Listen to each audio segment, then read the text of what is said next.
Alright guys, welcome back to the channel, welcome back to Further Beyond Gaming, and welcome back to another Genshin Impact video. Now in today's video, we're going to be talking about Hu Tao, and specifically in regards to her charge attack and elemental skill. We're going to be going a little more into detail about both. Her charge attack because of the mechanics and some additional information that I received in regards to that.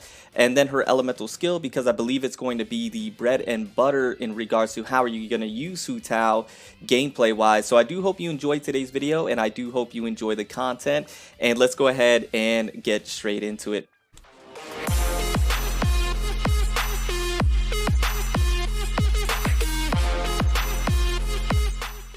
Now, with Hu Tao's charge attack is what I want to go ahead and discuss first, and I want to discuss the mechanics behind it. And keep in mind, her charge attack is going to be very instrumental in regards to her kit because of things that we're going to discuss here in just a moment. Now, as far as the mechanics, if you take a look at her charge attack, it consumes a certain amount of stamina to lunge forward, dealing damage to opponents along the way. Now, from my understanding, it's going to be very similar to Jay Ling's. That's why I have her on the screen right now. And if you use Jay Ling's charge attack, there she lunges forward and she consumes some stamina to go ahead and damage opponents along the way. Now, massive shout out to Marble in the Discord. He did go ahead and inform me some additional information. Now, quick disclaimer, this additional information may be different when Hu Tao officially releases. But what I've been informed is that Hu Tao's charge attack is going to be very similar to Jay Ling's, but a little bit smoother. So it may have a quicker charge up time. You may be able to dash cancel a little bit better. I'm not entirely too sure, but it's going to be very similar to that. What I've also been informed is that the charge attack is and possibly going to be very similar to Zhao's E skill in that aspect. And we'll go more into detail about that here in just a second. So stay tuned for that. So her charge attack is going to be very similar to Jay Ling's like we just mentioned, but there is a lot more to it in regards to Hu Tao's mechanic and kit when it comes to the charge attack, specifically when we talk about the elemental skill and I believe the constellation. So let's take a look at the elemental skill first, and we'll go more in detail about the elemental skill. But when talking about the charge attack specifically, the charge attack applies the Blood Blossom effect to enemies hit. So this means that with Hu Tao's charge attack, it's something that you're going to want to be utilizing often because you want to apply the Blood Blossom effect. Not only that, but Hu Tao's, if I'm not mistaken, has one of the highest charge attack multipliers in the game. But she has one of the lowest, or if not the lowest, base attack in the game. So you're not necessarily going to want to be utilizing Hu Tao's basic attack strings. You're mainly going to want to be using her in a charge attack manner, which once again we'll go more into detail why that is beyond applying the Blood Blossom effect and beyond her charge attack being one of the highest multipliers in the game. But if you do not know, with the Blood Blossom, the enemies affected by the Blood Blossom will take pyro damage every 4 seconds, and each enemy can be affected by only one Blood Blossom effect at a time. And the Paramita Papilio, which is her elemental skill, when its duration's over, Hu Tao has left the battlefield or has fallen. So that's in regards to her elemental skill.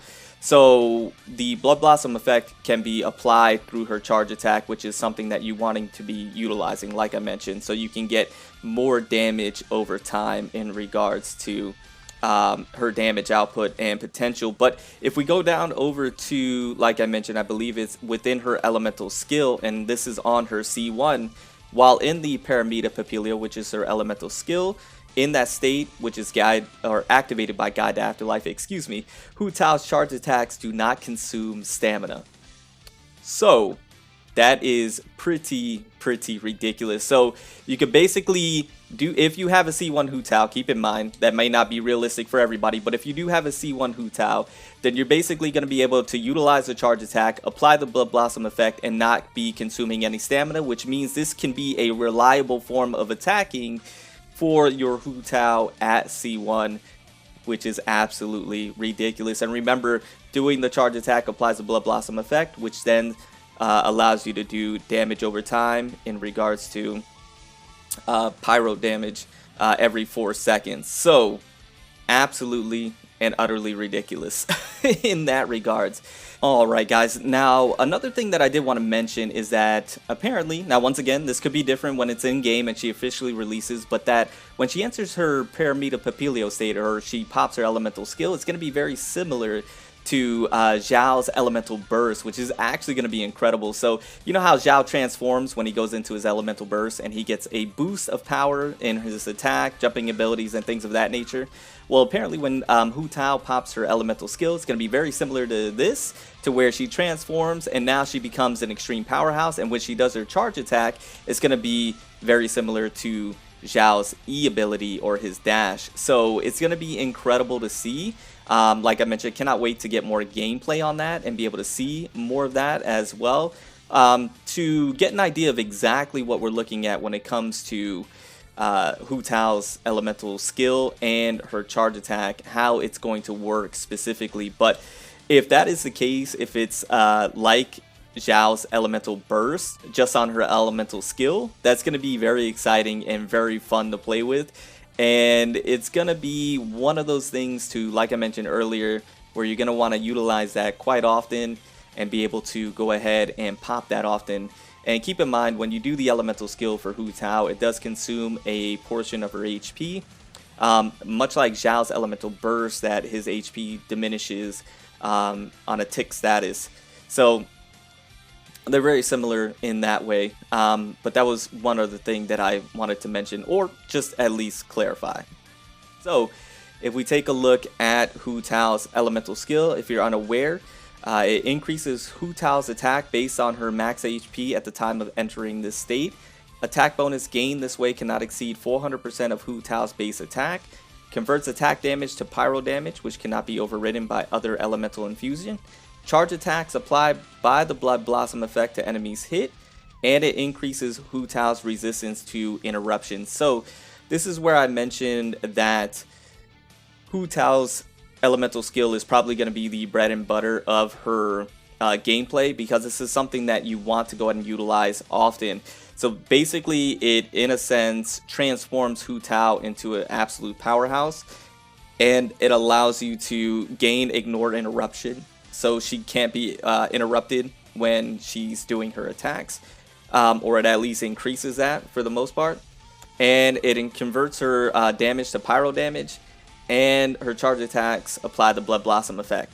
So these are all things that are extremely beneficial and extremely instrumental in Hu Tao's gameplay, and allows her to not only hit harder, but become a better unit overall, or character overall. So just to go ahead and summarize or reiterate just one more time, Hu Tao's charge attack is going to be very similar to Zhe Ling's, or that's what we're believing. She could be different when she drops, but that's what we're understanding up until this point. Very similar to Zhe Ling's charge attack. If you have her at C1, it won't consume any damage. You then pop her elemental skill to go into the Paramita Papilio state, where then her charge attack applies the Blood Blossom effect, and it allows her to do more damage. And then her charge attack is going to be very similar to Zhao's E skill, apparently. And if that's the case, that is going to be something to see. I cannot wait to see some more gameplay on Hu Tao. And if you have more information, I would love to hear your guys' thoughts down in the comments below. But once again, I'm super excited about this character, and I'll just keep you guys up to date on this character, go more information in regards to other things like team builds, artifacts, and weapons. So if you'd like to see more of that, let me know in the comments down below, and hit the like button. Shows that you guys want to see more Hu Tao information. But anyways, guys, I'm gonna go ahead and get out of here. Remember to stand out, be different, have fun, go further beyond everything that you do. And until next time, my boys, until next time, it's your homie Cody GT, and I'm out. Bye, guys.